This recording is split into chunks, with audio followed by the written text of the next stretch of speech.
when you stop to think that we're all God's children, wherever we may live in the world, I couldn't help but say to him, just think how easy his task and mine might be in these meetings that we held if suddenly there was a threat to this world from some other species, from another planet, outside in the universe.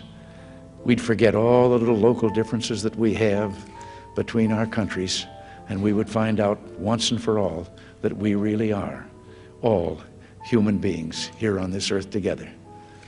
Well, I don't suppose we can wait for some alien race to come down and threaten us, but I think that between us we can bring about that realization. Jesus said to them, I am the bread of life. Whoever comes to me will never be hungry, and whoever believes in me will never be thirsty. Reports of flying saucers are nothing new. From the beginning of recorded time, men have been seeing unexplainable things in the sky, and there's no reason to doubt they saw something. The question is, was what they saw really there?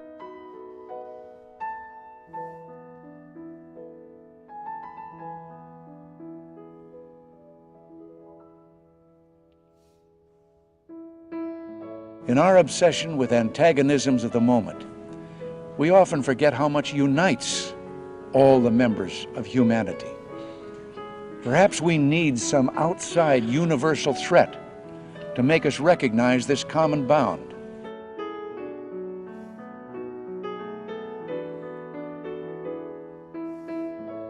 I occasionally think how quickly our differences worldwide would vanish if we were facing an alien threat from outside this world. And yet, I ask you, is not an alien force already among us? What could be more alien to the universal aspirations of our peoples than war and the threat of war?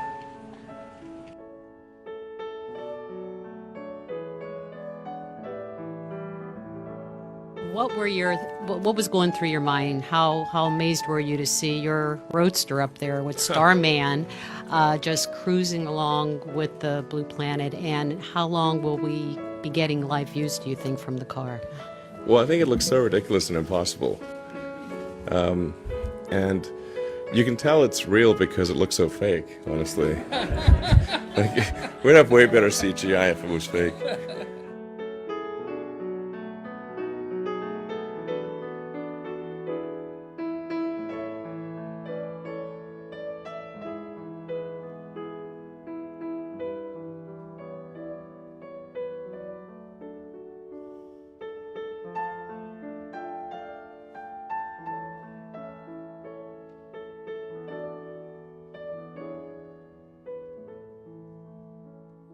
In my frustration sometimes, you know, actually, if you count some of the things going on in smaller countries and all, there have been about 114 wars since World War II. But I've often wondered, what if all of us in the world discovered that we were threatened by a power from outer space, from another planet? Wouldn't we all of a sudden find that we didn't have any differences between us at all? We were all human beings, citizens of the world, and wouldn't we come together to fight that particular threat? But why, some say, the moon? Why choose this as our goal? And they may well ask, why climb the highest mountain? Why, 35 years ago, fly the Atlantic? Why does Rice play Texas? We choose to go to the moon. We choose to go to the moon in this decade and do the other things, not because they are easy, but because they are hard. Because that goal will serve to organize and measure the best of our energies and skills. Because that challenge is one that we're willing to accept, one we are unwilling to postpone, and one we intend to win, and the others too.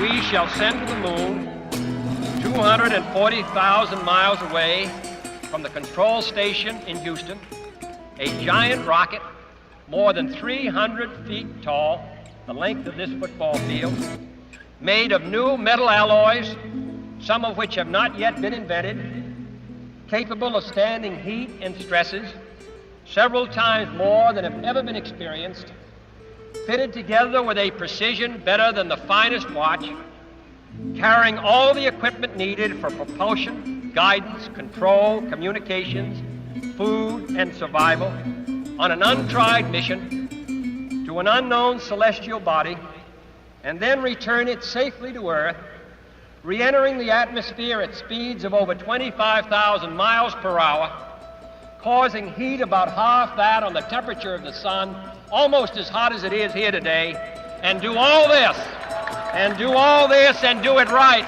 and do it first before this decade is out, then we must be bold. Finally, we're honored to be joined by Apollo astronaut Jack Schmitt. Exactly 45 years ago, almost to the minute, Jack became one of the last Americans to land on the moon. Today we pledge that he will not be the last, and I suspect we'll be finding other places to land in addition to the moon. What do you think, Jack? Where's Jack? What do you think, Jack? We'll find some other places out there? There are a couple of other places, right? We should. Learn from the... Greetings, Earthlings. I am Kang. Do not be frightened. We mean you no harm. You speak English? I am actually speaking Rigelian. By an astonishing coincidence, both of our languages are exactly the same. Well, what are you going to do with us, man? Kodos and I are taking you to Rigel 4, a world of infinite delights to tantalize your senses and challenge your intellectual limitations. Look, I know that to you we Simpsons are a lower order of life. We face that prejudice every day of our lives. But we are happy on our little planet. We throw ourselves on your mercy. Please return us to... Dinner time! Hey, get a load of that spread! Here you go, Earthlings. Take all you want, but eat all you take. Well, thank you very much, Mr. To pronounce it correctly, I would have to pull out